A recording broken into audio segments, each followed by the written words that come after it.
جزاک اللہ خیر۔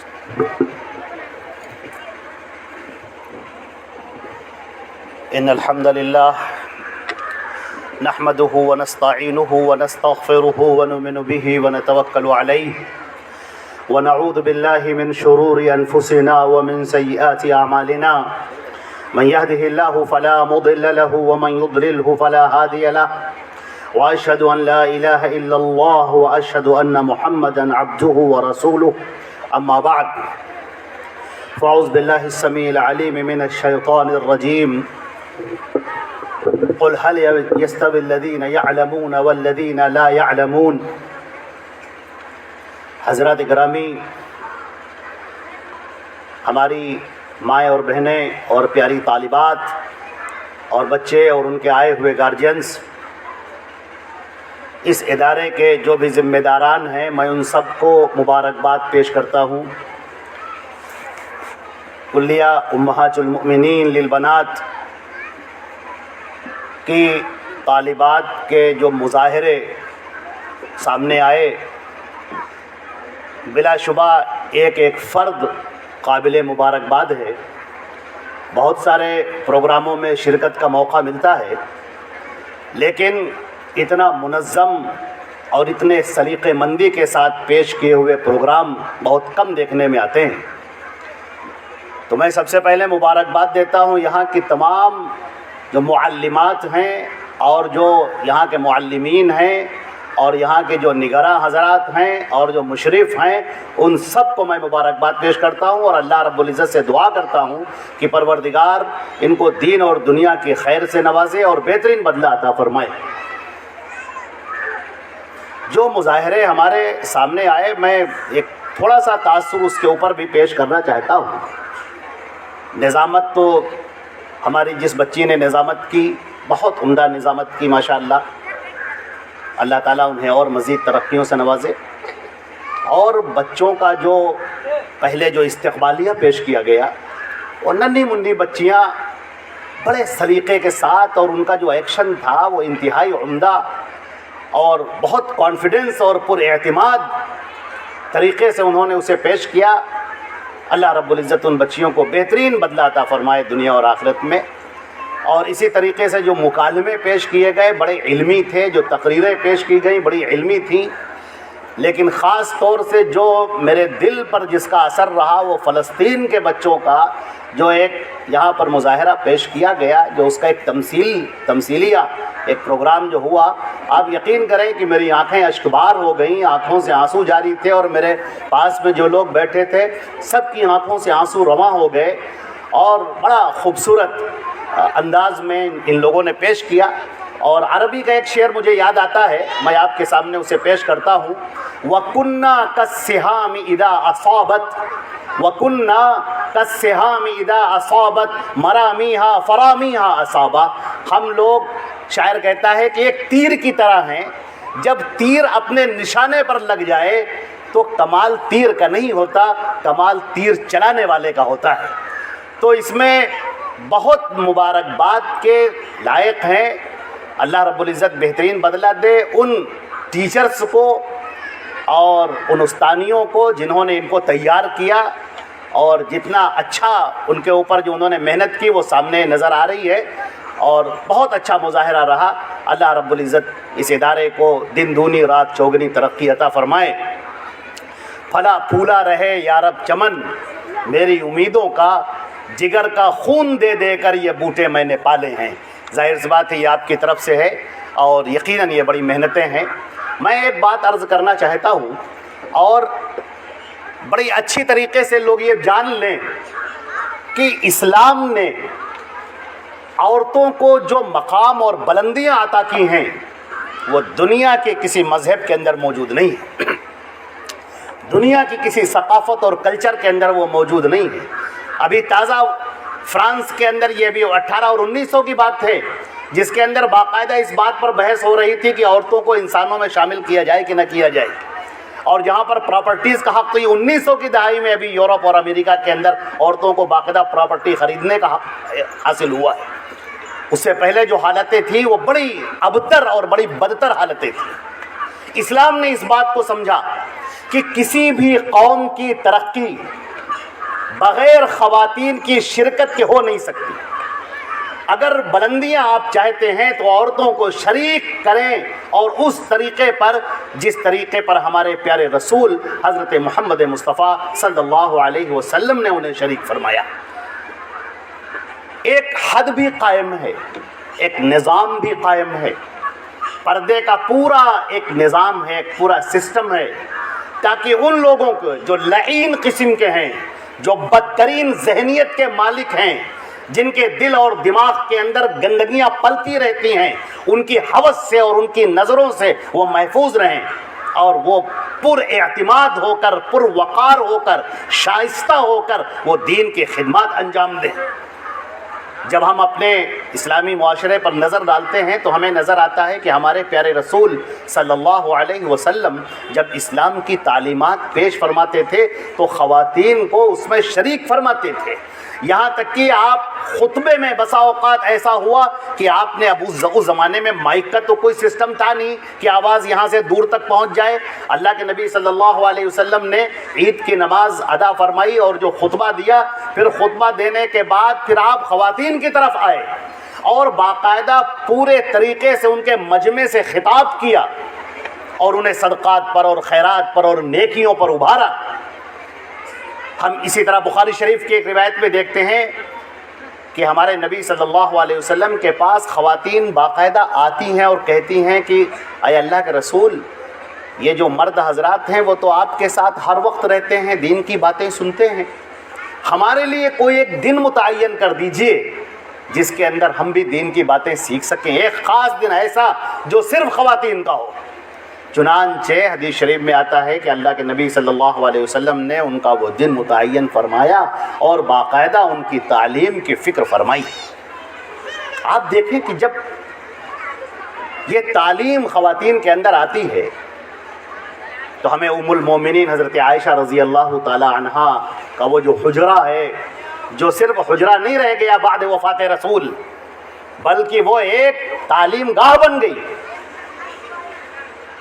اور حضرت ام المومنین کا تو باقاعدہ یہ روز آنا کا یہ ان کا معمول تھا جو 45 سالوں تک جاری رہا، مسلسل 45 سالوں تک جاری رہا، کہ فجر کے بعد آپ اپنے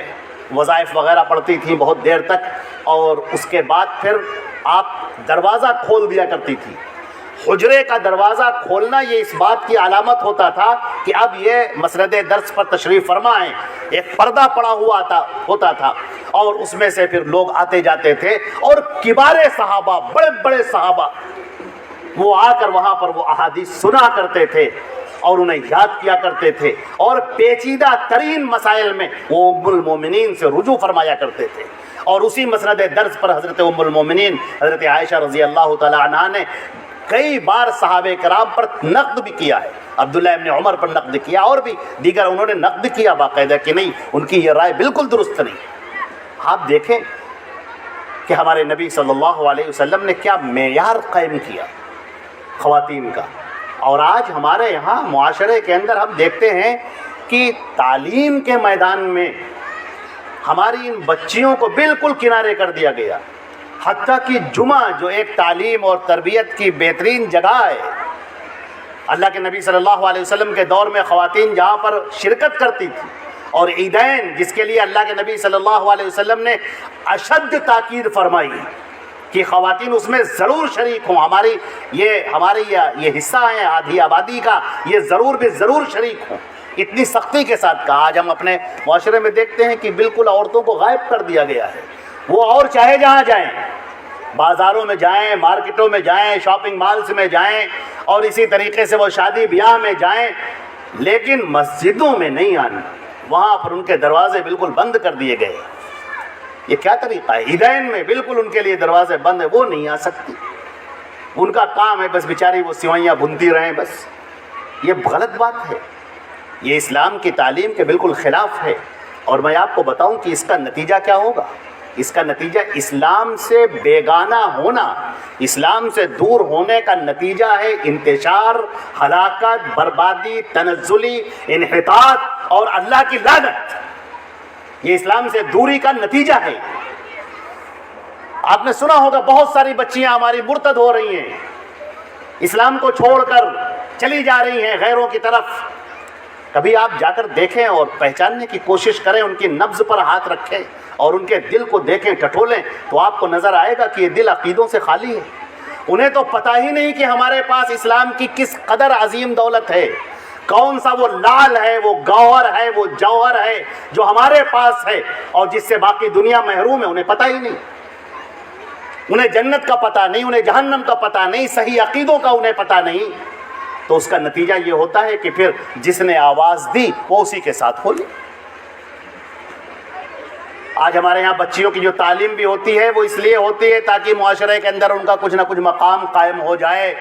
لوگ کیا کہیں گے، رشتے آئیں گے تو پھر کیا کہیں گے بچی کتنی پڑھی ہے، اس لیے وہ اس کے اسکولوں کی طرف بھیجتے ہیں اور کالجوں کی طرف بھیجتے ہیں، جہاں کا ایک ایسا اختلاط جو کو ایجوکیشن سسٹم ہے، جہاں پر بچے بھی ہیں، بچیاں بھی ہیں، مرد عورتیں ہیں، سب ایک ساتھ مل کر پڑھ رہی ہیں، وہ حیا باختگی وہاں پر نظر آتی ہے۔ اور آپ یقین کریں یہ اسکول اور کالج تعلیم کے ادارے نہیں رہ گئے، تعلیم تو بہت پیچھے چلی گئی، یہ رقاصی کے اور فحاشی کے اڈے بن گئے، جہاں پر ناچ ہے، گانا ہے، جہاں پر غلط کاریاں ہیں، عام سی ہو رہی ہیں اور بالکل ایک فیشن میں داخل کی جا رہی ہیں، ہم جنس پرستی ہو رہی ہے، بالکل یہ سب چیزیں عام ہوتی جا رہی ہیں۔ اور دین اسلام نے جو اتنا اچھا نظام پیش کیا، جو اتنا اچھا طریقہ پیش کیا، عورتوں کی تعلیم کا ایک پورا سسٹم قائم کیا، آج ہم اس سے محروم ہوتے چلے جا رہے ہیں، آج اس سے دور ہوتے چلے جا رہے ہیں۔ کیا آپ نے دیکھا نہیں ابھی اسی اسٹیج کے اوپر ہماری ان بچیوں نے جو تقریریں اپنی پیش کی ہیں، ان کا اعتماد دیکھیے، ان کا لہجہ دیکھیے، بولنے کا سلیقہ دیکھیے، الفاظ کا انتخاب دیکھیے، اور آپ ذرا سا اندازہ کیجئے کہ ہماری یہ بچیاں جس وقت خواتین کے مجمع سے مخاطب ہوں گی اور جس وقت اسلام کی تعلیمات ان کو پیش کر رہی ہوں گی، کتنی ذہن کی گرہیں کھل جائیں گی، کتنوں کے دلوں کے اندر ایمان بیٹھ جائے گا، کتنے ہی ایسے ہوں گے، لیکن ہم نے انہیں محروم کر رکھا ہے۔ یہ بہت بڑی بات ہے اور سماج کا یہ ایک ایسی کمی ہے جس کی طرف ہم لوگوں کو بہت جلد دیکھنا ہوگا اور اس کا تدارک کرنا ہوگا۔ یہ ادارہ دیکھ کر بڑی خوشی ہو رہی ہے، ایک بہت بڑی تعداد یہاں پر طالبات کی ہے جو ماشاءاللہ ابھی معلوم ہوا کہ وہ یہاں سے فارغ ہو رہی ہیں، انہوں نے فضیلت کی ڈگری لے لی ہے الحمدللہ۔ ان 5 سالوں میں، 6 سالوں میں، 3 سالوں میں جو بھی انہوں نے پڑھا ہوگا، عقیدہ پڑھا ہوگا، عقیدے کی بنیادیں پڑھی ہوں گی، اللہ کے بارے میں، رسول کے بارے میں، سیرت کے بارے میں، صحابہ کرام کے بارے میں، قرآن کے بارے میں، قرآن کی تفسیر کے بارے میں، تفسیر کے اصول کے بارے میں، حدیث کے بارے میں، حدیث کے اصولوں کے بارے میں، اس سے استنباط اور مستنبط مسائل کے بارے میں، یہ اتنا علم انہوں نے حاصل کیا ہوگا۔ آپ دیکھیں کہ اگر ہماری بچیاں اس طرف آ جائیں تو کیا انقلاب برپا ہو سکتا ہے۔ پھر آپ یہ شکوہ جانے دیجیے، یہ امت یتیم نہیں رہ جائے گی، پھر یہ امت یتیم نہیں رہ جائے گی کہ اس کے سر پر کوئی ہاتھ رکھنے والا نہیں ہے، جس کا جی چاہ رہا ہے، جہاں جی چاہ رہا ہے بھاگتا پھر رہا ہے، ایسا بالکل نہ ہوگا۔ بلکہ آپ دیکھیں گے کہ اللہ رب العزت کا جو بنایا ہوا نظام ہے، اس نظام کے اندر جب یہ ہماری بچی جب پیدا ہوتی ہے، جو بیٹی کی شکل میں آتی ہے، وہ اپنے ماں باپ بھائی بہن کی آنکھوں کا تارا ہوتی ہے۔ وہ بیٹی جب تربیت لے کر آگے بڑھتی ہے تو کسی کی بہن ہوتی ہے، آگے بڑھتی ہے تو بیوی ہوتی ہے، پھر اور آگے رشتہ داریوں کے اندر آتی ہے۔ پھر آپ دیکھیں کتنی رشتہ داریاں قائم ہوتی ہیں، گویا کہ ایک ایسا وہ سسٹم ہے جس سے سارے تار جڑے ہوئے ہیں، معاشرے کو وہاں سے ایک بجلی مل رہی ہے، ایک طاقت مل رہی ہے، ایک قوت مل رہی ہے۔ اسی لیے کہا جاتا ہے کہ جس گھر کی خواتین، جس گھر کی عورتیں دیندار ہوں گی وہ پورا معاشرہ دیندار ہوگا، جہاں کی عورتیں جاہل ہوں گی وہ پورا گھرانہ جاہل ہوگا، وہ بچے، ان کے شوہر اور ان کا گھر اور ان سے جڑے ہوئے سارے لوگ وہ سب کے سب جاہل ہوں گے۔ ایک عجیب قلح کی شکل ہوگی۔ جو دیندار بچیاں ہوں گی آپ انہیں دیکھیں گے کہ وہ کس قدر امانت کا، صداقت کا، سچائی کا، رشتہ داریوں کا پیکر ہوں گی، کیونکہ انہوں نے یہی سیکھا ہے اور اسی چیز کو انہیں آگے بڑھانا ہے اور دوسروں کو سکھانا ہے۔ عزیزان محترم، میں ایک بات عرض کر دینا چاہتا ہوں، اور خاص طور سے یہاں پر اپنی ان بچیوں سے مخاطب ہوتے وقت خاص طور سے، اسلام بہت بڑی نعمت ہے، بہت بڑی نعمت ہے، لیکن ہر شخص چاہتا ہے پر اس کے تراش لیں،